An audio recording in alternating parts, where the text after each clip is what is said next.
ఎవరో ఒకరి కారణం మన ఒక్కరి ద్వారా ఇవన్నీ కార్యక్రమం జరుగుతుంది. దాని ఎన్నిక చాలామంది ఉన్నారనుకోండి, కానీ ప్రారంభించినప్పుడు ఒక వ్యక్తి ద్వారా దేవుడు ప్రారంభిస్తాడు. వారితో పాటు ఒక చైన్ వర్క్గా జరిగింది. ఒక్క వ్యక్తి ఇక్కడ కనబడచ్చు. దీని వెనుకల చాలామంది ఉండి పనిచేస్తున్నారు.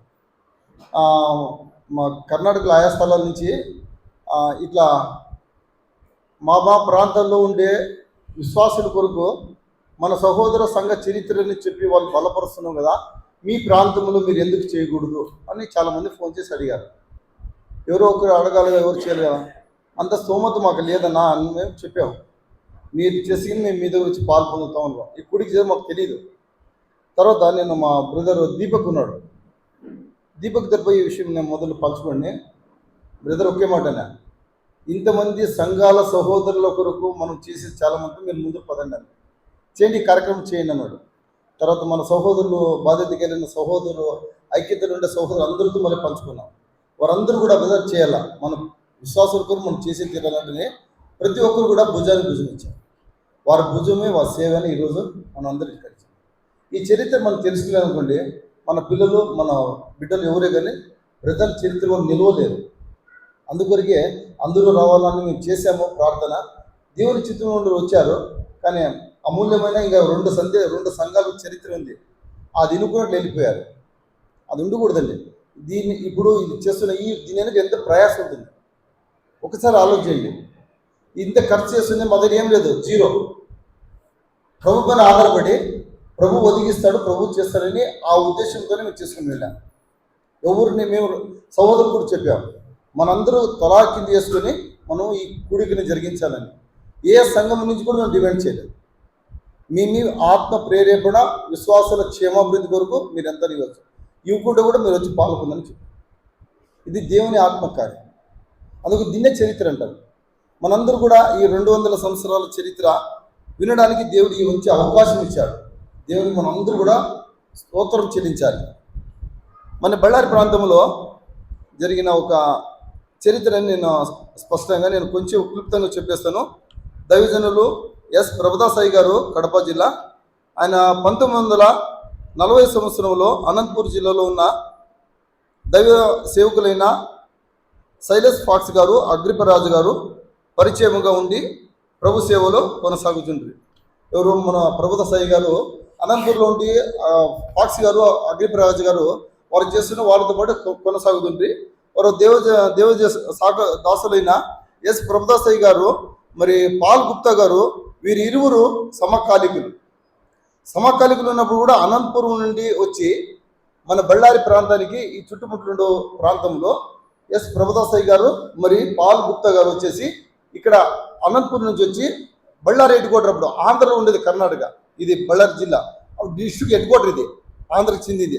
అప్పుడు వారిద్దరూ ఫాక్స్ గారు మరి అగ్రిప్రాజు అక్కడ కూడా వాళ్ళతో సేవ చేసుకుంటూ అనంతపురం జిల్లాలో మేము హెడ్ క్వార్టర్లో పోయి మేము సేవ చేస్తామంటే వీళ్ళిద్దరూ సమకాలికులు కాబట్టి వారిద్దరు అప్పుడు వచ్చి ఈ ప్రాంతంలో అన్నింటిలోన వారు సేవ చేస్తూ వెళ్ళిపోయారు.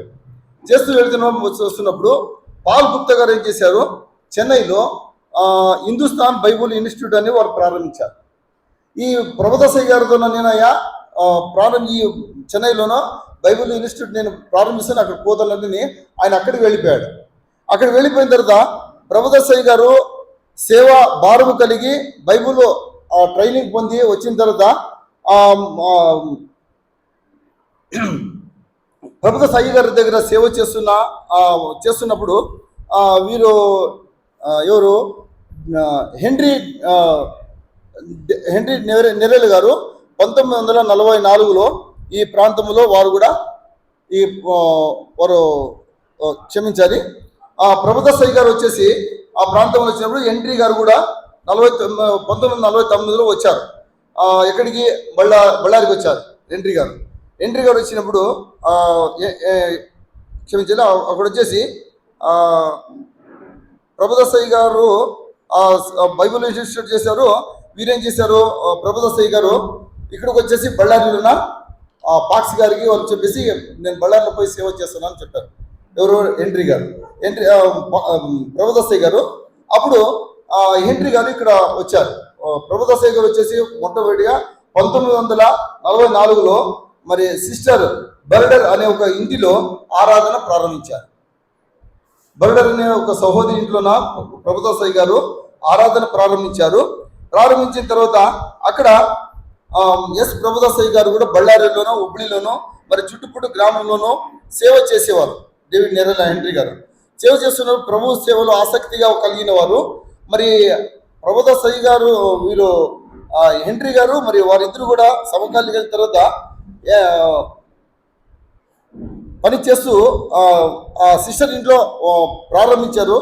ప్రారంభించిన తర్వాత హెన్రీ గారు 1944లో హుబ్లీ మరి చుట్టుముట్టు ప్రాంతంలో పని జరిగించారు. జరిగిన తర్వాత ప్రభు పనిలో ఆసక్తి కలిగి ప్రభు సేవలో సమర్పించుకున్నారు. వాళ్ళు సమర్పించుకున్న తర్వాత వాళ్ళు ఏం చేశారు, 1956లో ప్రభుదాస్ అయ్య గారు డేవిడ్ నెర్రల వారికి ఈ సేవ అప్పగించి వారు ఆంధ్రాకి వెళ్ళిపోయారు.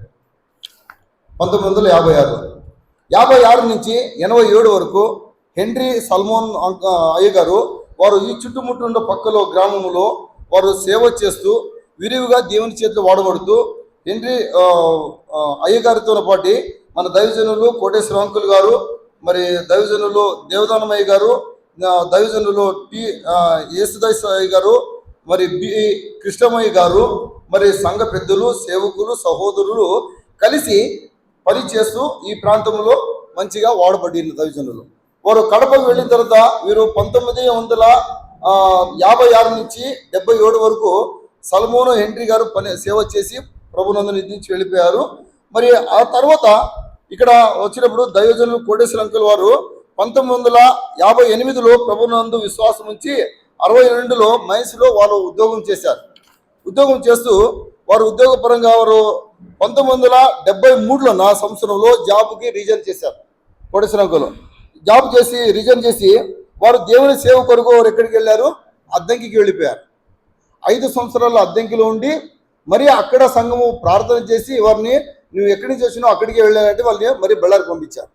వారు కుటుంబ సమేతంగా వారు 1977లోన బళ్ళారి ప్రాంతానికి కుటుంబ సమేతంగా వచ్చారు. 1977లోన కుటుంబ సమేత బళ్ళారికి వచ్చి దైవజనులు మరి హెన్రీ సల్మోన్ గారితో కలిసి సేవ చేశారు.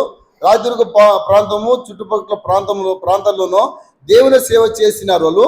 మరి సేవ విరివిగా వాడబడిన దైవజనులుగా కోటేశ్వర అంకుల్ గారు, ఇప్పుడు వారు ఆంటీ సతీమణి గారు ఇప్పుడు ప్రస్తుతంగా క్రిస్టియన్ బ్రదర్స్ అసెంబ్లీ స్థానిక సంఘములో వారు కొనసాగుతూనే ఉన్నారు. అందుకొరికే ఇలాంటి సేవ పెద్దలు పరిచర్యులు వారు 1900 ఈ స్థానిక సంఘంలో చిన్న గుడిసెలు ఉన్నప్పుడు 1989 నుంచి 93 వరకు 94 వరకు కూడా ఈ చుట్టుముట్టు పల్లెల్లో మేమందరూ అప్పుడు చిన్న పిల్లలు, అప్పుడు అంకుల్ చెప్పారు 16 ఏళ్ళు ఉన్నప్పుడు నేను చేశానని చెప్పాడు. వారు అప్పుడు ఆ స్థాయిలో వారు ఎదిగారు కాబట్టి ఈరోజు వాక్యం వాడబడుతున్నారు. మేము కూడా మీరేమని చెప్పండి, 16-17 సంవత్సరాల్లోనే అంకుల్ వారితో విలేజ్కి పోతుంటే మేము సోమవారం పోతే శనివారం వస్తూ ఉంటుంది.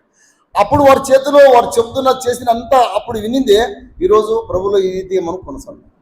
ఈ రీతి బళ్ళారి జిల్లాలో కూడా వారు చేసిన సేవ పరిచయను బట్టి ఏమైనవి మన సంఘాలు చూడండి, వారు అప్పుడు ప్రయాసపడ్డారు. రాయదుర్గము, కొంచెరెట్లపల్లి, బొచ్చుపల్లి, భోగినపల్లి, ఇట్లాంపల్లి, పులుకుంట, ఈ రూపునగుడి ఇక్కడంతా వీరంతా విరివిగా బాగా పనిచేశారు కాబట్టి ఈరోజు ఎన్ని సంఘాలు ఏర్పడ్డాయి. ఆ రోజు ప్రయాసపడ్డారు, ఈరోజు అన్ని సంఘాలు ఏర్పడ్డాయి. అవునా? ఇది ఆ ప్రతిఫలమే ఈరోజు మనము చేసిపోయిన ఇదే రాబోయే తరం ఏమైతే చరిత్ర అవుతుంది. అందుకొరికే దైవజనులు చెప్పారు, దిగిజారిపోతున్న సంఘ చరిత్రలో ఉన్నాము. ప్రభు కొరకు మనం ప్రేమిస్తున్న ప్రభు కొరకు సంఘంలో ప్రభు ఉన్నాడా, ప్రభు మన వద్ద సంచరిస్తున్న మనకి ఎంత ప్రాముఖ్యత ఇస్తున్నామో మన సంఘాలు మనం ఎంతవరకు ప్రభు కొరకు కట్టబడుతున్నాం.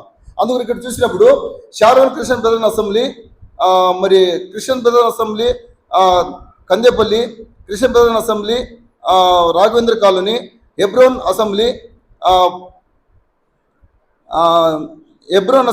మరి Beracah Christian Rupanagudi, Christian Brothers Assembly Dhanalakshmi క్యాంపి, Mizpah Brothers Assembly, Beracah Christian Brothers Assembly Talamamidi, Beracah Christian Brothers Assembly Malagadda, Beracah Brothers Assembly Ballari M Prasad అయ్య గారు, మరి ఇమ్మానుయేల్ బ్రదర్స్ అసెంబ్లీ, మరి క్రిస్టియన్ బ్రదర్స్ అసెంబ్లీ బళ్ళారి, మరి Sharon Brothers Assembly, Bethel Brothers Assembly, మరి Christian Brothers assembly court సంఘము, మరి Hebron Toranagallu, Agape సంఘం Vasapete, Ebenezer Roji, Bethesda Brother Assembly Karinuru, Christian Brother Assembly Donimalai, Immanuel Brother Assembly Mincheri, Sharon Brother Assembly Bisilahalli, Christian Brother Assembly Siruguppa, Christian Brother Assembly Sindhanur, Sharon Brother Assembly Gangavathi.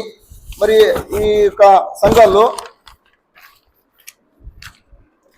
Bethesda Brother Assembly Raichur, Bethesda Brother Assembly Raichur, వీరందరూ కూడా ఈ యొక్క Satyasakshi Assembly Palturu, Mrutyunjaya Brother Assembly Gajula Mallapuram. చూడండి, ఇన్ని 32 సంఘాలు ఆనాడు ఆ దైవజనులు ప్రయాసపడ్డారు కాబట్టి ఈరోజు ఇన్ని సంఘాలు మనం చూస్తాం. ఇది మనం ఒక రకంగా దేవునిలో ఉండి ఆలోచన చేసే వాళ్ళు చేసిన సేవలే, వాళ్ళు వేసిన బీజం ఈరోజు మన తరం వెళ్ళిన తర్వాత సంఘం చేయాలని సాక్షి చెప్పుకోగలమా. అందుకొరకే మనం ఇక్కడుండి ఉండే ప్రాంతంలో బ్రదర్ అన్న సంఘాలు చరిత్రలు మన సంఘాలు చేసుకున్న తర్వాత ఇప్పటికే కాలేదు బ్రదర్, ఈ చరిత్ర మనం జ్ఞాపకం చేసుకొని మన వాళ్ళకు తెలుసుకున్నప్పుడు వారు మన సంఘంలో కట్టబడతారు. అందుకని ఈ ఒక చరిత్రని చేయాలని మనం వినిపించాలని మేమెంతో ప్రయాసపడ్డాము, ప్రార్థన చేసాము. భారము కలిగిన సహోదరులు చాలా మంది ఇక్కడ కూర్చున్నారు. వారు బ్రదర్ ఏం చేస్తాం పద దేవుడు చూసుకుంటాడు. మేము డబ్బు పెట్టుకొని మీటింగ్ చేయం బ్రదర్. మేము నేర్చుకునే పద్ధతి డబ్బులు మొదలు సమకూర్చుకొని ఎప్పుడు మీటింగ్ చేయము. డబ్బులు లేకుండా ప్రారంభిస్తాము. మన అక్టోబర్ మాసంలో చేసాము, 3.5 లక్షలు అయింది. 0 ఉన్నే మేము ప్రారంభించాము. దేవుని బిడ్డ ఇచ్చిందే. ఇప్పుడు మీరు ఫోన్ చేసి ఏది ఖర్చు చేస్తే అంత మీరు ఇచ్చిన డబ్బులే మీ కొరకే సంఘాల అభివృద్ధి కొరకే వాడబడుతున్నది.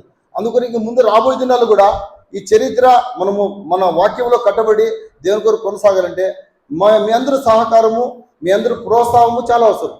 ఈ ప్రాంతంలో మనం అందరూ ఎదగాలంటే మీ అందరూ సహాయం మేము ఎవరు ఏం చేయలేము. అంకుల్ వారు మెసేజ్ చెప్పిన ఒక మాట చెప్పాడు, మేరీ అక్కడ సత్యం లేదు, నువ్వు రాటని పిలిచిన దైవజనుని. సహోదరి పాత్ర ఉందా లేదా? సత్యం లేని స్థలంలో ఎందుకు నువ్వు రాటని తన భర్తను పిలుచుకుని వచ్చింది. ఈరోజు సత్యం లేని స్థలంలో సంఘాలు వెళ్ళిపోతున్నాయి కాబట్టి సహోదరుల ప్రార్థన కూడా చాలా అవసరం ఉంది, వాళ్ళ భారం చాలా అవసరం ఉంది. మీరు సొంత ఈజీగా అనుకున్నదండి. చరిత్ర తీసుకున్నప్పుడు స్త్రీ కనపడదు, కానీ స్త్రీ వెనుకల పురుషుని వెనుకల స్త్రీ పాత్ర ఎంతో ఉంటుంది. ఇది చరిత్ర, ఇది కూడా.